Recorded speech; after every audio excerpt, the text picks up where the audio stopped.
Krishna Pristaya Bhutale Srimate Bhaktivedanta Swami Iti Namane.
Jaya Shri Krishna Chaitanya Prabhu Nityananda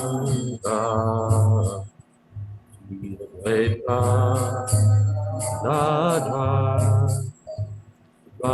Swami Holiness.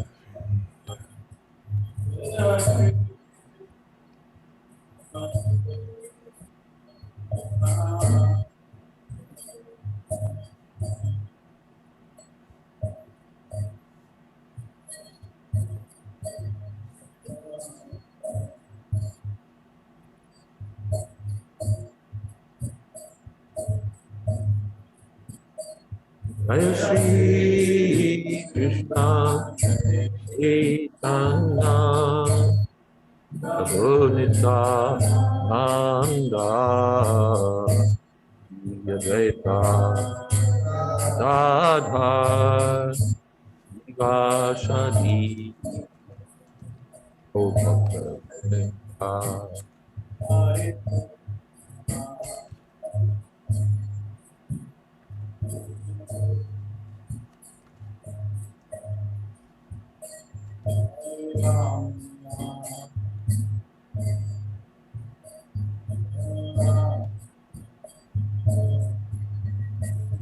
Hare Krishna, Hare Krishna, Krishna Krishna, Hare Hare, Hare Rama, Hare Rama, Rama Rama, Hare Hare.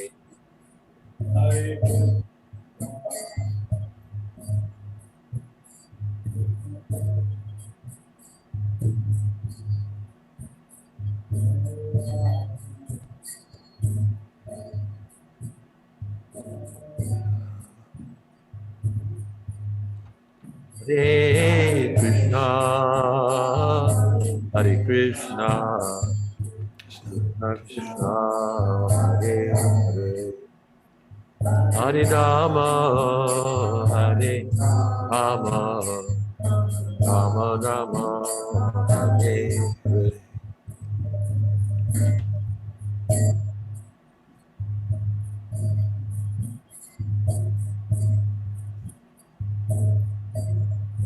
Jai Prabhupada, Prabhupada, Prabhupada, Jai Prabhupada. Jai Om Vishnupad, Tvanumam Supadipad, Vikcharja Stotaras Sri Srimad A.C. Bhakti Vedanta Swami Maharaj Prabhupada Ki Jai. Ananta Koti Vaishnavrinda Ki Jai. Namacharya Sri Haridas Thakur Ki Jai. Prem se kaho Shri Krishna Chaitanya Prabhu Nityananda Shri Advaita Gadadhar Shivasari Gaur Bhakta Vrinda Ki Jai. Sri Sri Radha Krishna Gop Gopinath Sham Mukund Radha Kundi Giri Govardhan Ki Jai. Vrindavan Dham ki jai, Navadvip Dham ki jai, Jagannath Puri ki jai, Gangamai ki jai, Shamanamai ki jai, Tulsi Devi ki jai, Bhakti Devi ki jai, Samaveta Bhakta Vrinda ki jai. All glories to the assembled devotees. All glories to the assembled devotees. All glories to the assembled devotees. Gaur Premanande.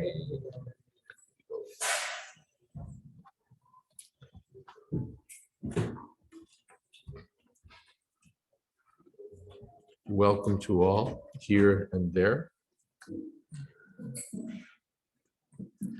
And special welcome to His Holiness Varshana Swami Maharaj, live in person.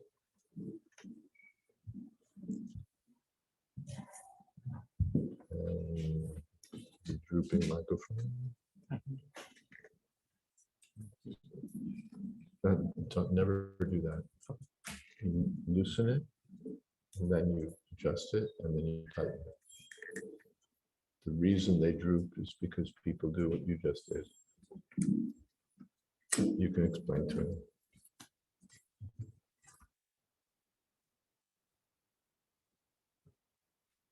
Om Jnana Timidantasya Gyananjana Shalakaya Chakshurmyaditam Jena Tasmai Shri Gurave Namaha Shri Chaitanya Manobhistam Sthapitam Jena Bhutale Swayam Rupakoda Mahyam Dathati Shapadantika Vandeham Shri Guru Shri Jatapada Kamalam Shri Gurun Vaishnavamscha Shri Rupam Shagrajatam Sahagana Raganatam Vitam Stam Suvidam Sadvaitam Savatutam Pradijana Sahitam Krishna Chaitanya Deva Shri Radha Krishna Padam Sahagana Lalita Sri Vishakam Vitamscha Hey Krishna Karuna Sindho Deen Bandho Jagatpate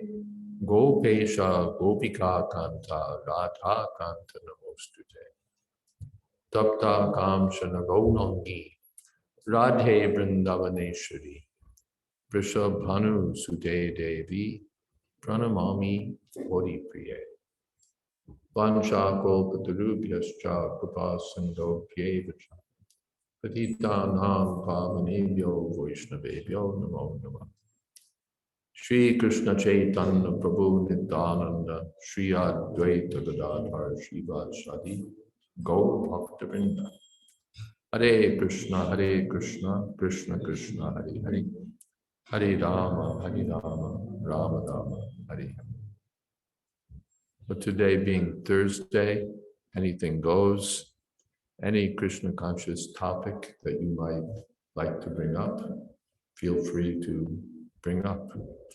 Any, yes, whatever might be there, either from New Vrindavan or from our Zoom side.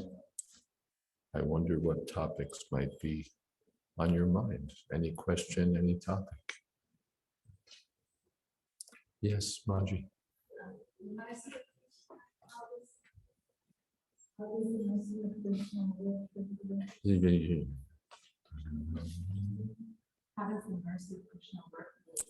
How does the mercy of Krishna work for the devotees? You mean how do you get it, or how does it act? How can devotees have faith on the mercy of Krishna? How can devotees have faith in the mercy of Krishna? Who would like to volunteer some thoughts on that? I wonder. How can we have faith in the mercy of Krishna? That person who seems so merciless sometimes. Yes, Tulsi Priya. Hi, Krishna Maharaj, please accept my obeisances.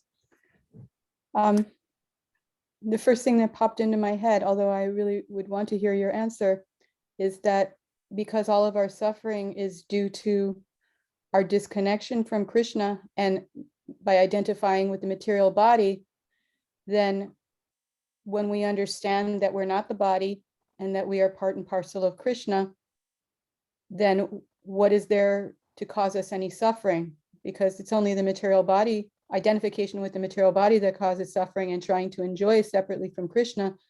So Krishna's mercy is always there. It's just we're we put up some kind of impediments because of our identification with the material body.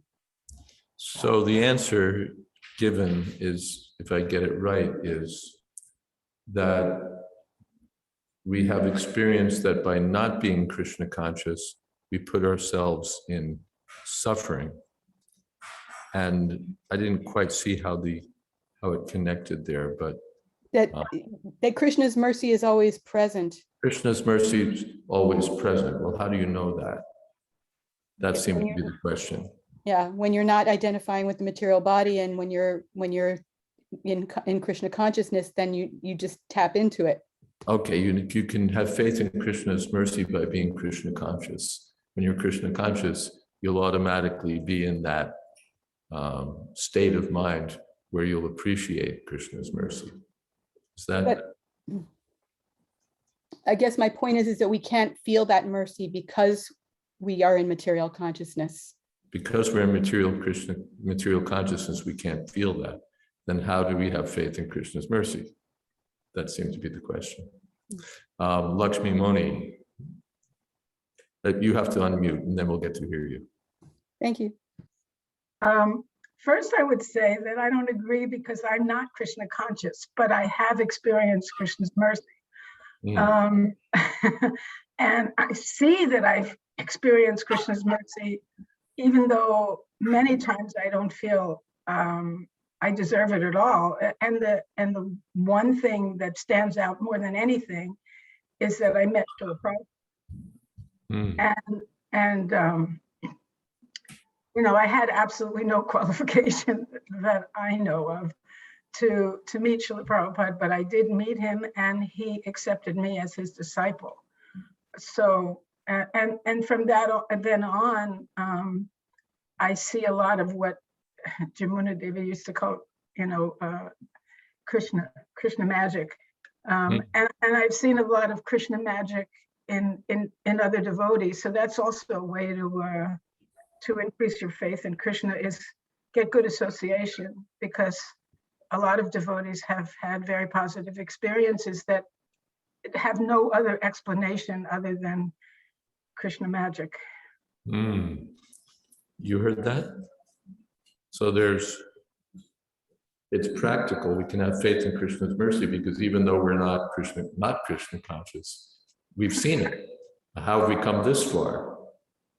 How have we come in touch with devotees, with the spiritual master, with Srila Prabhupada, with prasadam, with the deities, with the holy name, with all this? We're getting mercy.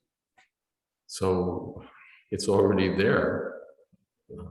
We have that experience and we see it working to some extent already on us, and we see it working in others. And we have, you're not, what would you say? We have extraordinary experiences, not like tremendous mystical, write it up in the, on the internet kind of experiences that we broadcast our, we faint and we have visions, but we have practical experience that in such and such circumstance, things worked out for me, and it was by Krishna's mercy, because what other explanation is there? Where things worked out. A simple story, Satsuru Moses told this. They were in Boston Temple in the early days and they were struggling and they didn't have money for the rent. And it was, X number of dollars. And they went out on Sankirtan and someone gave them an envelope with exactly the amount of money required. So that's what Lakshmi Moni calls Krishna magic. And there's so many other examples, some of them, very personal, internal, perhaps, some of them tangible and public. We see Krishna's mercy acting. So it's practical. But I see Shilavati Mataji here, she was telling me the other day that she was thinking it would be good if I could move back to New Vrindavan, and boom, boom, boom, boom, boom, all the pieces lined up. Everything was immediately there, so that here she is. So that's also Krishna magic. Krishna makes the arrangement for his devotees. So for the person who's determined not to see it, there's no such thing. The mudhas, mudhoyam, nabijanati. But the person who's a little fortunate will experience that Krishna's being merciful to them. Yes, Maharaj.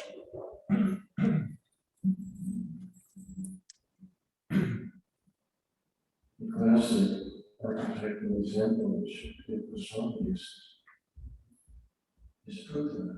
In his conclusion, is that how can you worship anybody other than Krishna?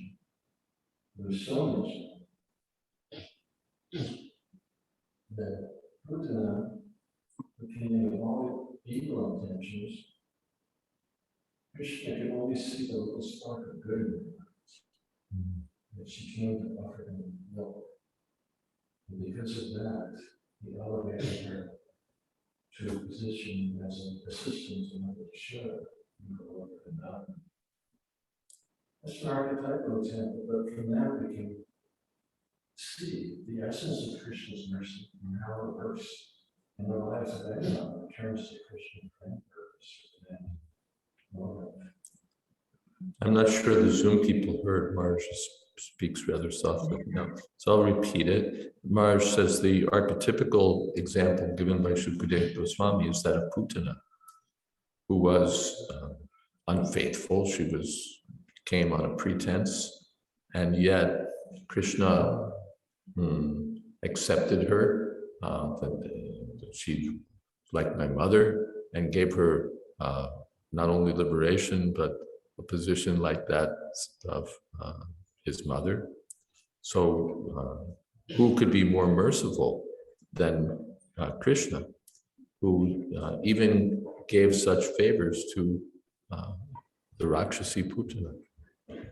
So that, and then she's the archetypical example, but there are other examples also, how Krishna gives mercy even to those who are apparently undeserving.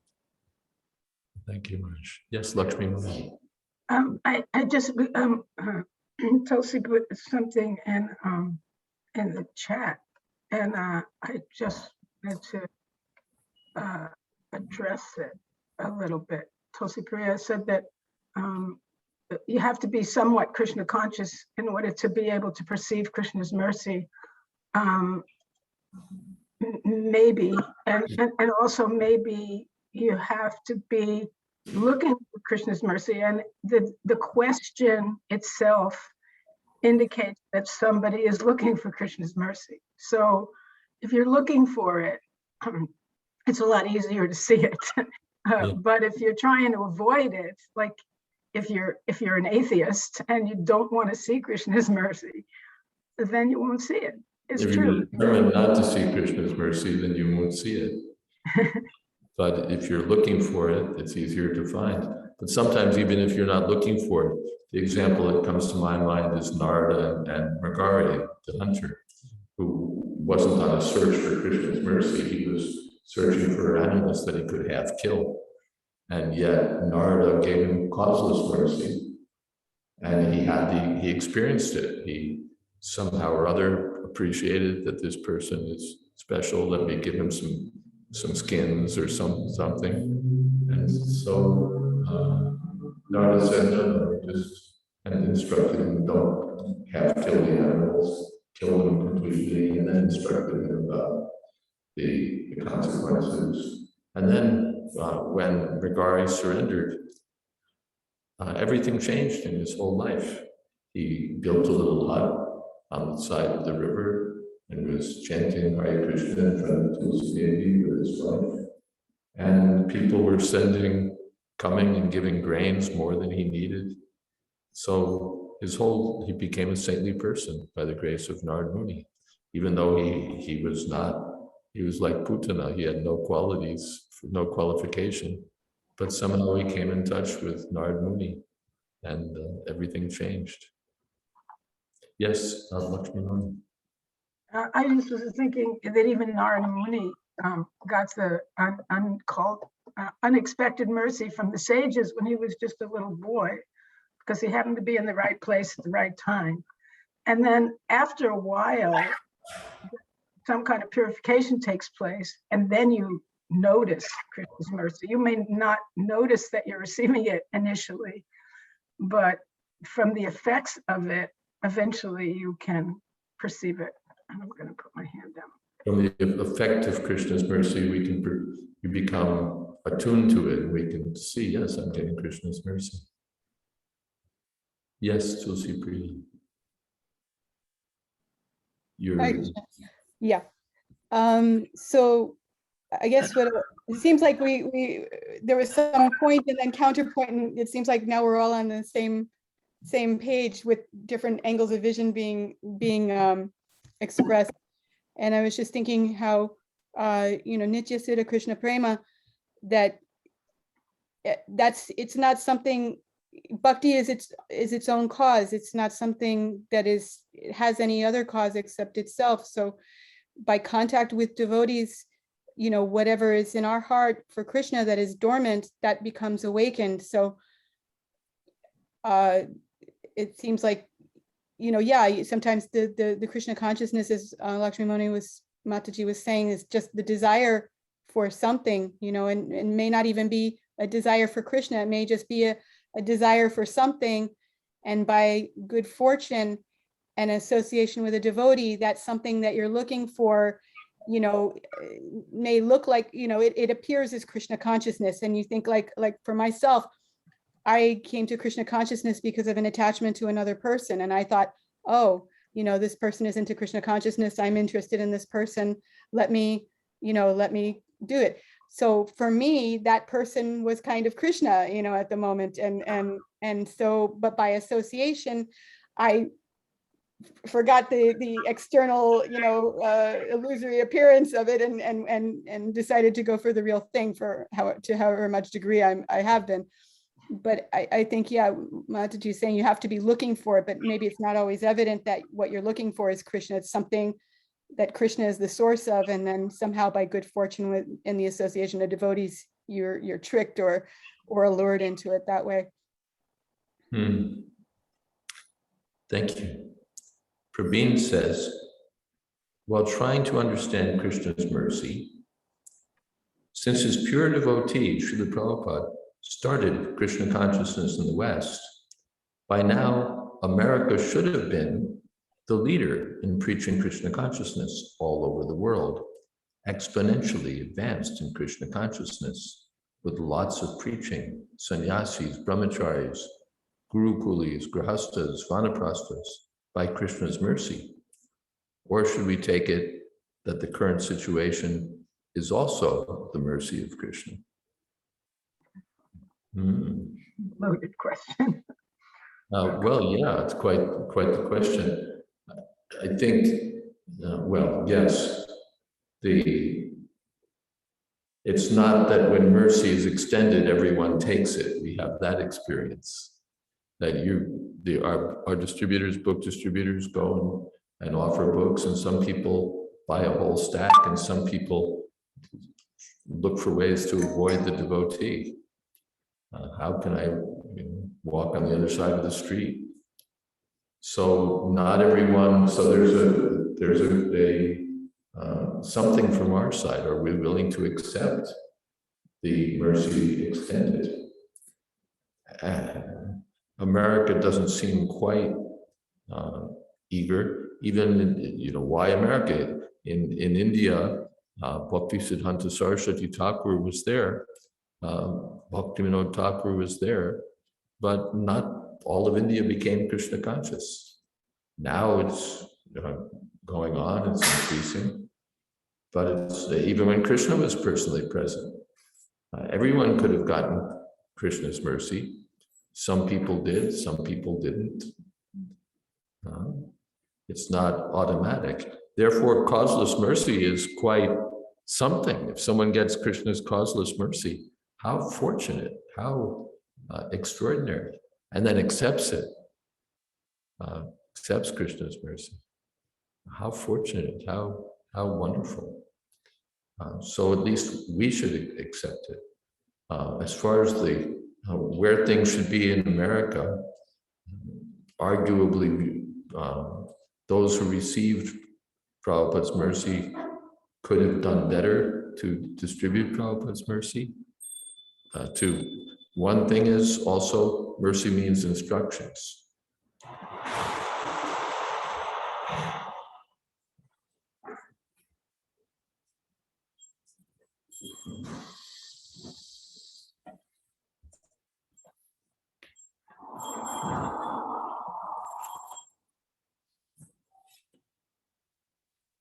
The mercy of the spiritual master comes also in the form of his instructions. If we don't follow the instructions of the spiritual master, or if we deviate from the instructions of the spiritual master, then we're neglecting the mercy of Krishna. Prabhin, there's a comment here. You tend to send your things to me and not to everyone. So those who are on chat don't see your question. There you go. Thank you. So that's one point. And then another point is that our work is not so easy. There are obstacles that face us personally. There are obstacles that face us collectively. It's not just a piece of cake that we get mercy and then the whole world takes it or the whole country takes it. There's hard work to do. There are obstacles to face. So yes, in that sense, it is Krishna's mercy that things are tough. Or in another sense, we were talking about this, was it yesterday? Maya is also, another meaning of Maya is mercy. So there are those of us who are affected by that kind of mercy, where everyone's getting Krishna's mercy one way or another, but they're not always accepting it directly. Some prefer to accept it through the agency of the material energy, and then there's difficulty. Yeah, if you could do a phone check, those who are here see that your phone is in silent. Lakshmi Moni, Mataji. And then Braj Bihari might even chime in. To some extent, you already said a little bit of what I was thinking is that Krishna's mercy comes in stages. It doesn't, Prabhu defined what he would see as Krishna's mercy, but that's not necessarily the only indice that Krishna's mercy is out there in the United States or anywhere else in the world, because the number of books and the number of people watching things online and the number of people that are, reading Bhagavad Gita, the number of people that are chanting Hare Krishna in their shower. We have no stats on those things. And, there's an influence that's permeating the ether that we are not aware of. So people may be on the conveyor belt, but we don't know where they are on the conveyor belt. Mm-hmm. The Mahabodhi Prabhu was telling me the other day that before he became a devotee, he was reading so many things, he was looking, he was searching. He went to some bookstore and a Bhagavad Gita fell on his head.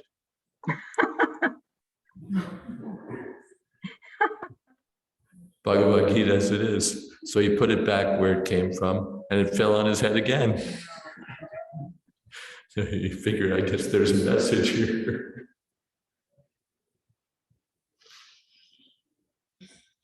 Kendra says, I wish I would have been one of those avoid the devotees by walking on the other side of the street people. But Krishna mercifully arranged the Bhagavad Gita to show up on the bookshelf of a friend's house where I was staying. So yes, this Prabhupada was pushing, distribute books, because so much mercy is conveyed in those books. Prabhupada, people often approach, especially sannyasis, and beg for mercy, They approach Prabhupada and ask for his mercy. And that's good, and even if the Prabhupada would look at you, that would be mercy.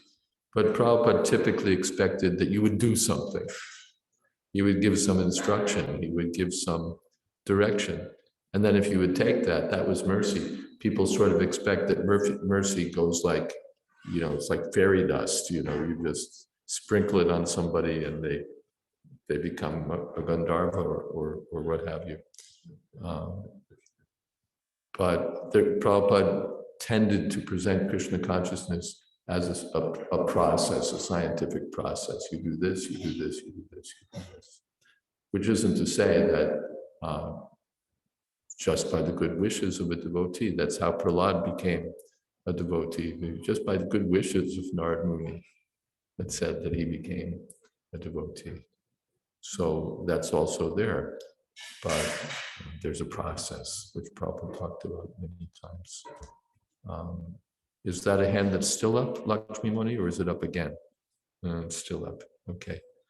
Would someone else like to contribute something to this line of thought? Yes. This is kind of an extension question. Oh, you have to hold it closer and speak This is louder. like an extension question. Mm-hmm. Because there's that point that came up that, Krishna's mercy is causeless. Krishna's mercy is Krishna's mercy causeless. is causeless, but at the same time, we understand that nothing is coincidental or random. So how do we?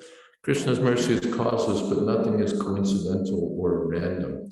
Well, when we say nothing is coincidental or random, we're usually talking about how material nature works. We're saying it's not random. It works in a consistent way. It works according to cause and effect.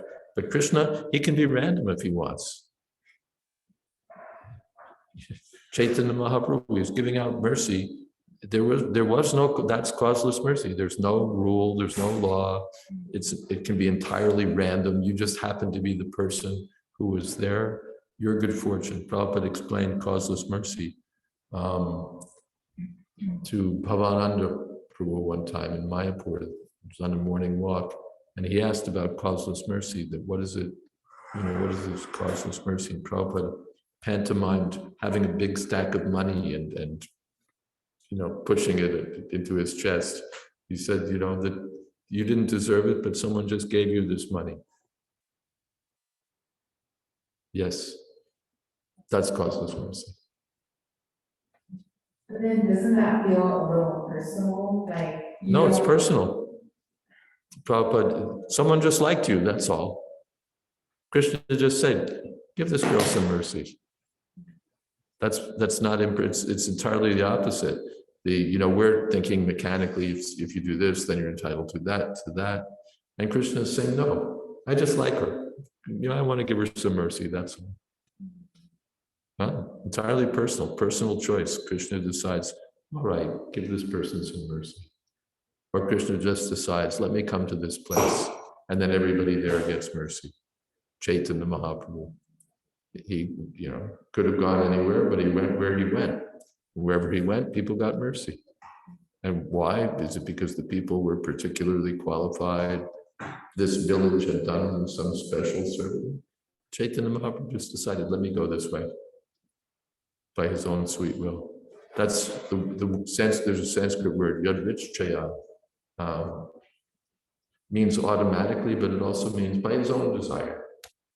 That's the real, by his own desire. He just decided, let me go this way. And then everybody got mercy there. Last one. So can we understand that everybody will eventually get that mercy? Will everybody eventually get that mercy? Sometimes I've heard that Srila Prabhupada said that everyone will go back to Godhead. But then, of course, it's a question of time.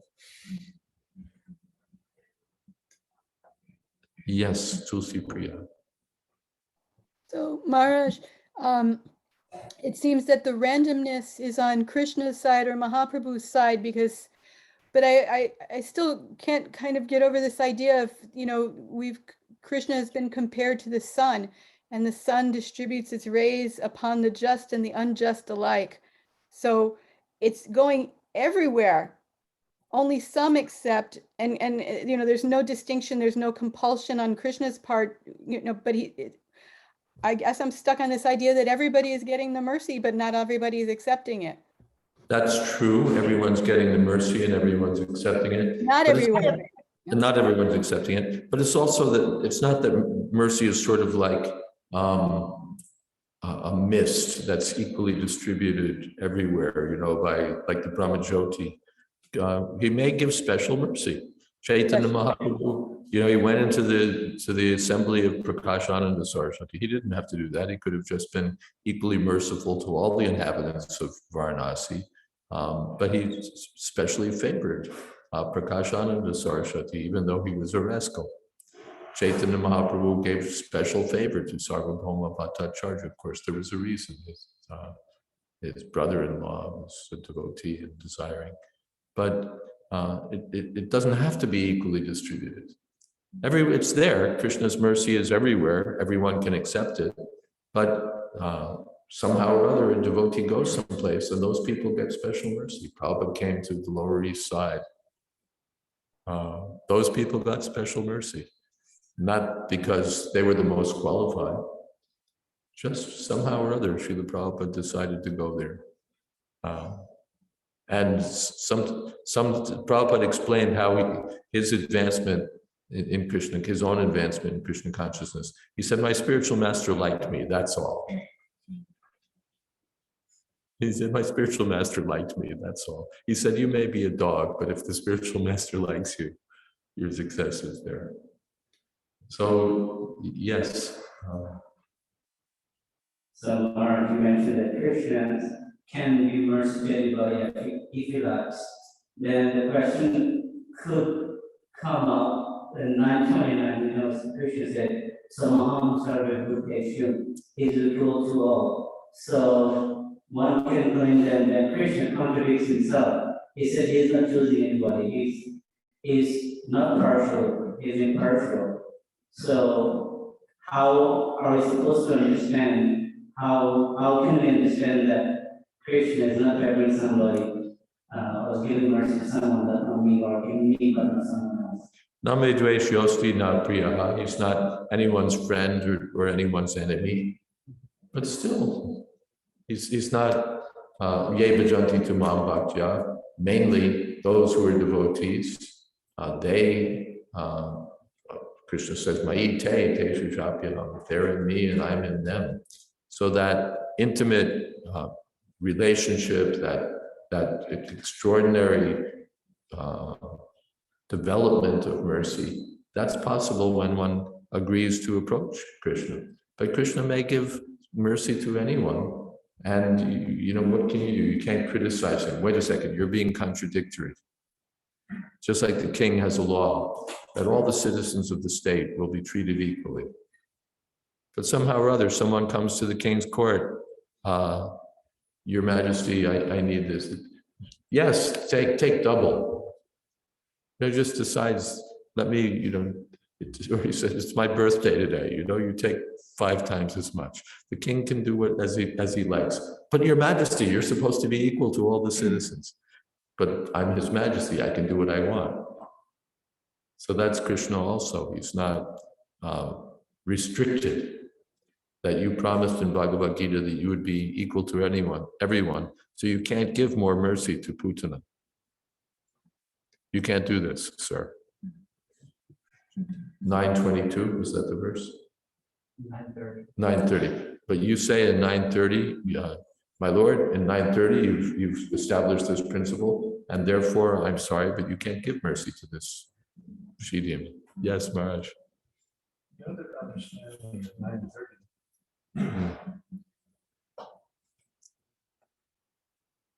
Apparent contradictions in scripture in imitation of the people. And Krishna's apparent contradiction right in the middle of 930 is actually prepared beforehand, where he's explaining his non-paradigm and Bhagavad features. So the first half of the verse, it's the voice of Bhagavad. I mean, Paramatma, who has to be impartial, because partiality on the part of Paramatma will be impartial. Second half of the verse is Bhagavad speaking, for whom partiality is unknown. This is, Maharaj says, when there's a contradiction in Shastra, it's an invitation to go deeper. In this 930, there's a contradiction that I'm equal to everyone and yet I'm partial to some people. So Maharaj says this builds upon the understanding of Brahman, Paramatma, and Bhagavan. As in his Paramatma feature, the Lord has to be equal to everyone. For him to be partial would be a blemish. So the first half of the verse is, he says, it's Paramatma speaking, Samoham sarvabhuteshu, na me dveshyosti na priyaha. But for Bhagavan, to be partial is an ornament. So ye bhajanti tumam bhaktya mayite teshu chapyaham. As Bhagavan, he can be very partial. And that's not a blemish, but an ornament. Well, thank you for that. So nice.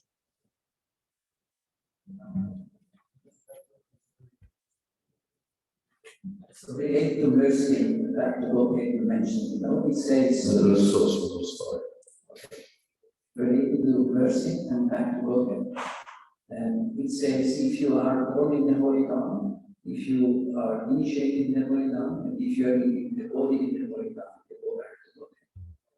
So my first question is this also for the trees and the peacocks and the cows, or is it simply for human beings? So and the second one, let's do one question at a time. We hear from Shastra that anyone that by being born in the Holy Dawn or dying in the Holy Dawn or living in the Holy Dawn, one goes back to God. So does that apply also to the trees and to the lower creatures? As far as I understand, it does. Srila Prabhupada mentioned that even the dogs and hogs in Vrindavan, this is their last birth. This is their last birth. They appear to be, ordinary hogs and dogs, but actually they're just on the vestibule of the spiritual world. Second part of your question. You answered the question because it's this life, and you just said it's the last birth. Yes. Yes. And in Brihad Bhagavatamrita, it's said in all of these holy places you can get liberation, but in Mathura, Vrindavan, one gets devotional service, which even the liberated have to progress further to attain. Yes. Lalit Prasad has his hand up for one. Hold on a second. Yes, Lakshmi Mani. I was just saying Lalit Prasad Prabhu has his hand up for a long time. Lalit Prasad has his hand up for a long time. So we'll take his question next and then a question from here. Yes, Lalit Prasad. Thank you, Manju. Well, it's not so much a question. Thank you, Maharaj.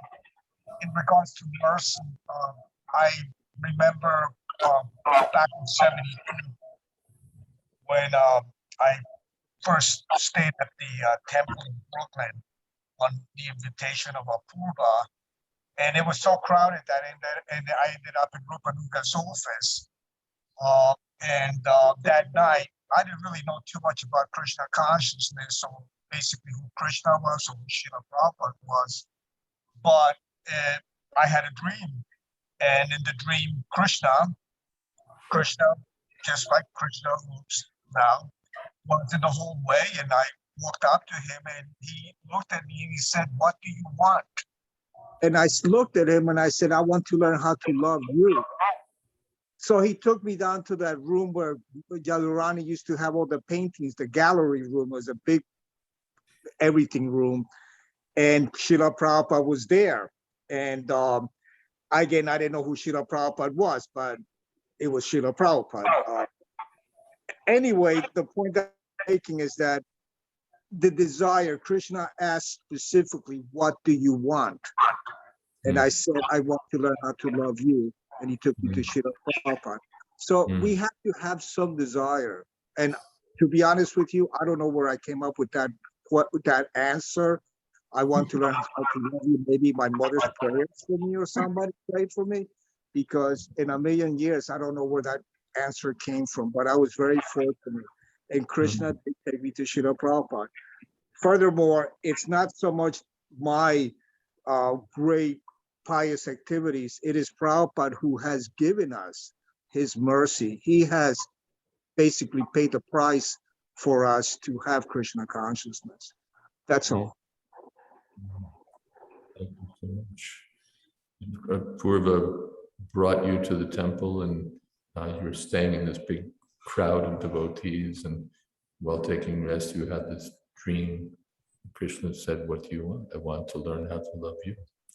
So Krishna gave his mercy in a dream because the desire was there. There's just here and today how Lord Nityananda Prabhu appeared to Kaviraj Goswami in a dream. Go to Vrindavan, you'll get everything you want.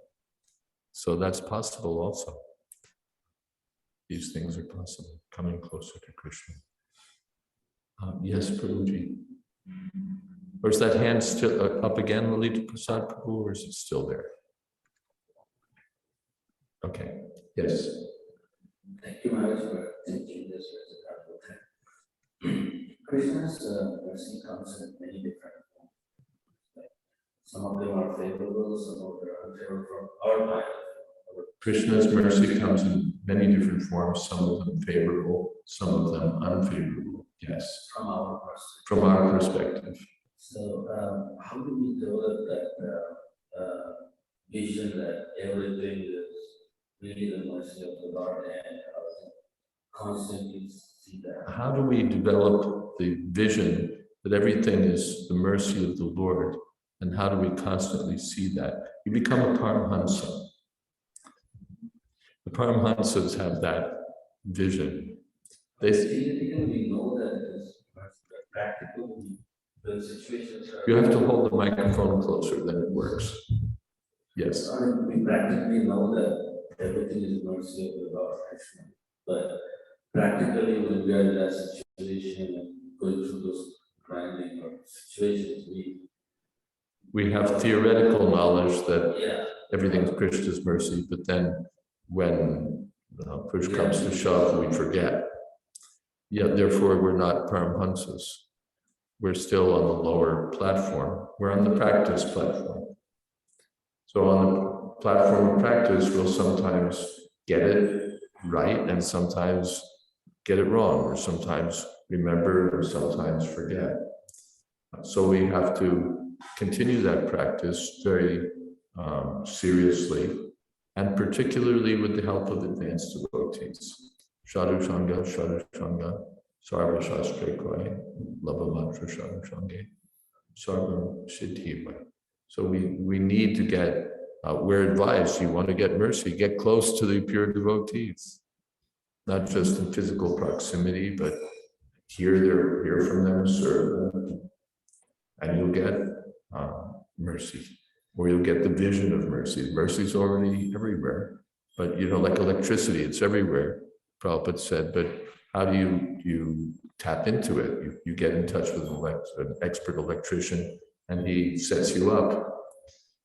Otherwise, electricity is everywhere, but he connects you. So under the guidance of the pure devotee, the spiritual master, one learns how to connect with Krishna, and then as he's learning and progressing, he sees more and more of Krishna's being merciful. Sometimes we don't even, we won't see it till later, that how Krishna was being merciful. Someone was talking about that the other day, that Prabhupada, Rabindra Swarup Prabhu was talking about this a day or so back, that Prabhupada took sannyas and then he was bored by a bull in Vrindavan, and he was thinking, what is this? And Prabhupada said that later he understood that it was Krishna's arrangement. Similarly, you know, his failure in business, Prabhupada understood. Yasyaham Nugranam Krishna is being merciful. So the more we make progress, the more we'll see Krishna's mercy. The more we see Krishna's mercy, the more we'll make progress. This becomes possible, especially by the association of devotees. It becomes possible by hearing, by chanting, by serving the deity, by being in a place like Prema-dhvani, and especially by the association of devotees. Something else?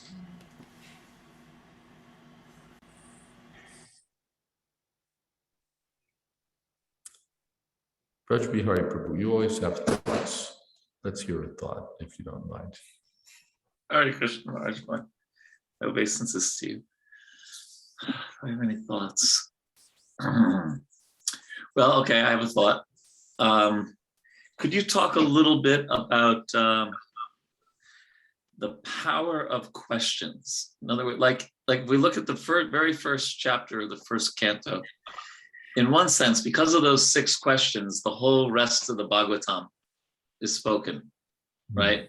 And you know, because of, you know, one question, I think it was Yudhishthira, you know, about what was that discussion? Oh no, it was Parikshit Maharaj. What was that discussion between Maitreya Muni and Vidura? And then, you know, like almost the whole canto because of one question, you know, questions. And I'll just tell a quick story, and then I'd like to hear. I was with one of your godbrothers, sannyasi godbrother of yours, and we were going for a walk, and we were just chit-chatting. But then I said, Maharaj, what are you reading these days? And that just brought the whole kata, the whole walk up to a whole different level. So maybe you could talk a little bit about the power of questions. Yes. What is that? Yat Krita Krishna Samprashno Yenatma Suprasiditi. And what is that?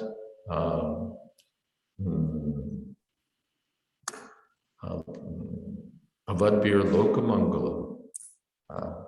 This Varyan Eshate Krishna Prashna. Avadbir Lokamangala. Your questions are auspicious for everybody. Prabhupada points out that different kinds of people will have different kinds of questions. You know, in the marketplace, how much is this? How much is that? Or in ordinary mundane circles, questions about useless topics. Shota Vyagni Rajendra, so many thousands. But when devotees are gathered, they'll talk about Krishna. And then things, as you say, come to a different level. Prabhupada said we could understand Bhagavad Gita. Krishna is present and Arjuna is present. Therefore, it's going to be pure devotional service. That's going to be the topic, the Krishna consciousness. When Parikshit Maharaj and Sukadeva Goswami are there,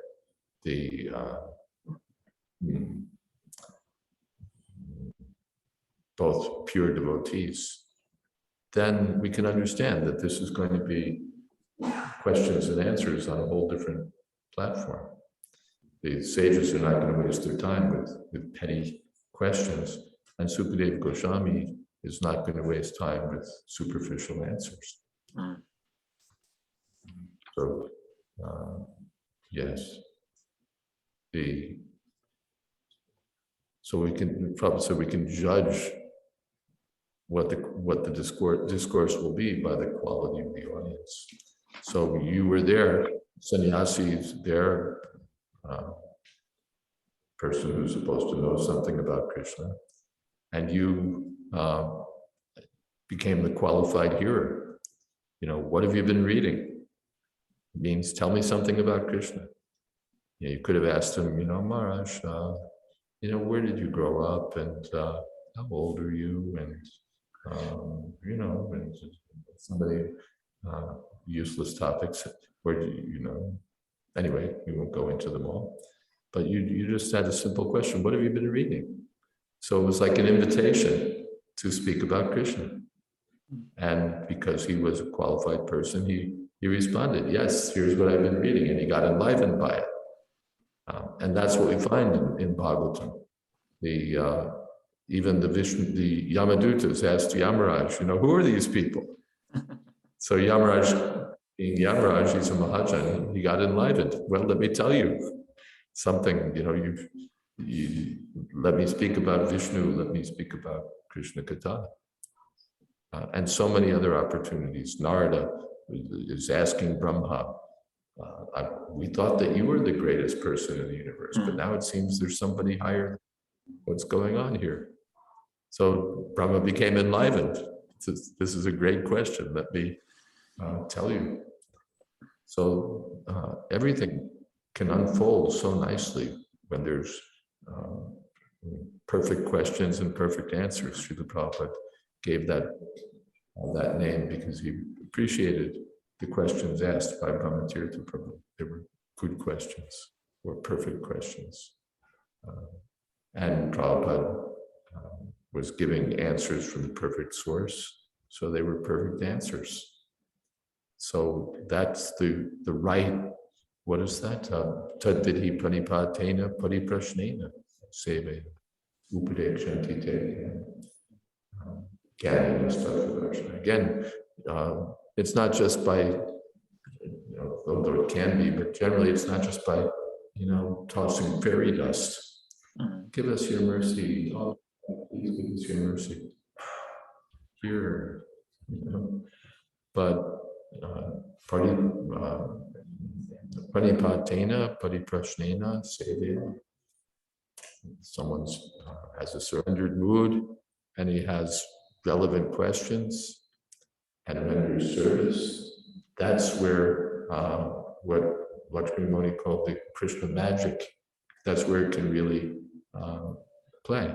It can come on its own. Krishna can just give mercy, but this is the formula recommended by Krishna, that approach of an exalted person, a more advanced ability, and with surrender, submissiveness, and service, ask questions, and upadekshanti te jnana.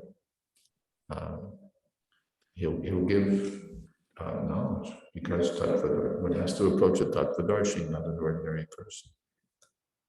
But when we approach a tattvadarshi, devotee, and we have questions that are relevant, not absurd questions, Prabhupada said, relevant questions, then so much comes. As we said, whole Bhagavatam unfolds that way. 6 questions, 12 cantos.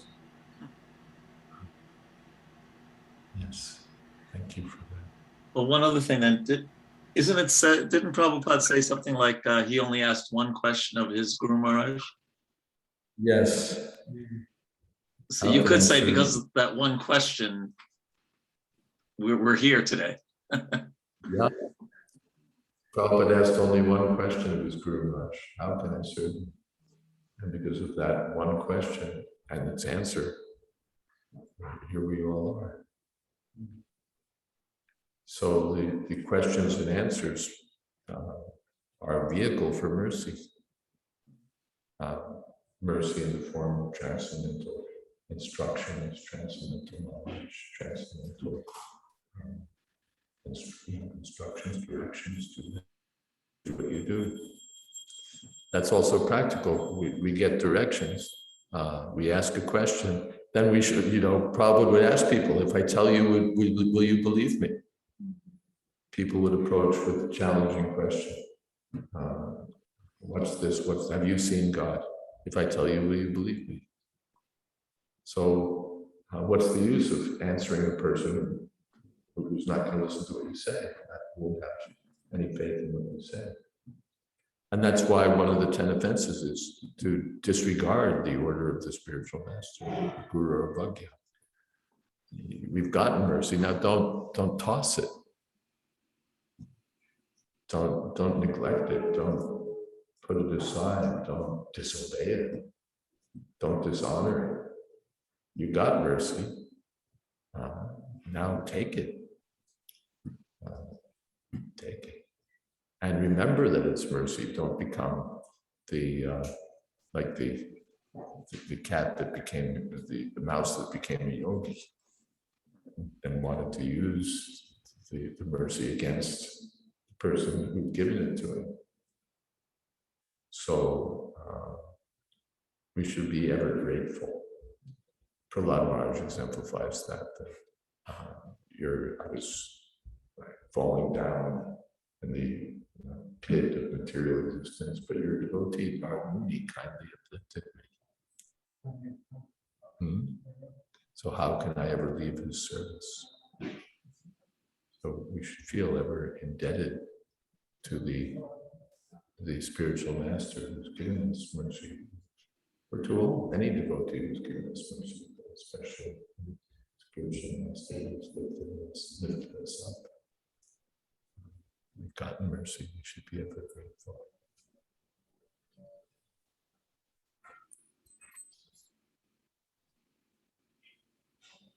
And Haridas has contributed in distributing love of Godhead. Chaitanya Mahaprabhu and his associates did not consider who was a fit candidate and who was not, nor where such distribution should or should not take place. They made no conditions. Wherever they got the opportunity, members of the Panchatattva distributed love of Godhead. So those who receive mercy should also distribute mercy. And then we'll see what Prabhin has been asking for, that people of America or people of the world become Krishna conscious. We shouldn't be stingy. We got it, but we're not going to give it out. But we should distribute. The Prabhupada said, pure devotees are always thinking how to distribute this Krishna consciousness.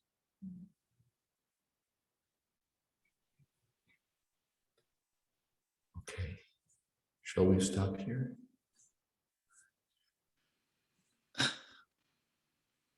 Maharaj, can we wait? Can we talk afterwards just for 1 minute about your travel plans tomorrow?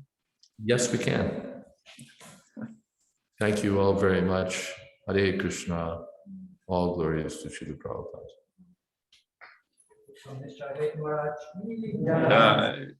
Samaveta Bhakta Vrinda ki Jai. Gaur Premanande. Oh, thank you, Maharaj. Hare Krishna. Hare Krishna. Hare Krishna Maharaj, all glories to Prabhupada. Hare Krishna. Hare Krishna, thank you, Maharaj. Haribol. So everybody go away so that I can talk to Braj Bihari.